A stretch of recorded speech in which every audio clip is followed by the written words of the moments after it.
Le collectif des syndicats et associations professionnelles de la Réunion proteste régulièrement contre le monopole du régime social des indépendants. Manifestations, opérations escargot, réunions d'information, tous les moyens sont bons pour le collectif de ceux qui se disent affranchis pour porter leurs revendications sur la place publique. Et mon mari étant déjà lui-même artisan d'une boîte, moi je devais commencer à régler mes cotisations sociales en début 2015.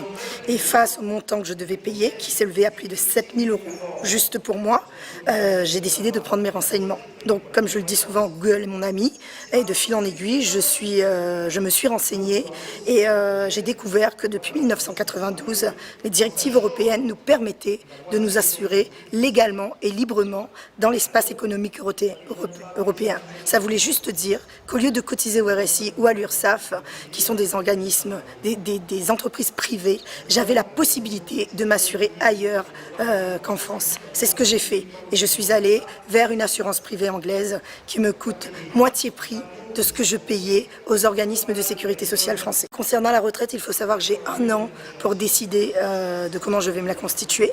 Tout simplement avec l'économie que je réalise, je vais faire ma retraite par capitalisation.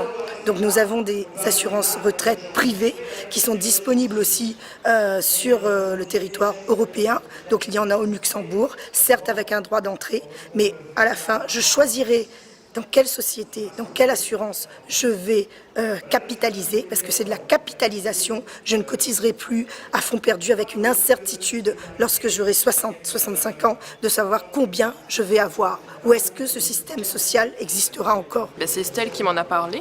Donc après maintes recherches et après m'être renseignée et avoir réalisé que finalement mon salaire n'est pas le salaire net mais le salaire brut, je lui ai donc envoyé un courrier tout simplement, lui stipulant que je souhaitais percevoir mon salaire brut et donc de récupérer les cotisations qu'elle réglait à l'URSSAF, donc les charges salariales et les charges aussi patronales. J'ai décidé de souscrire à une assurance européenne, donc anglaise également, où je cotise moitié prix. Donc forcément ce que je ne donne plus là-bas, je le récupère sur mon salaire.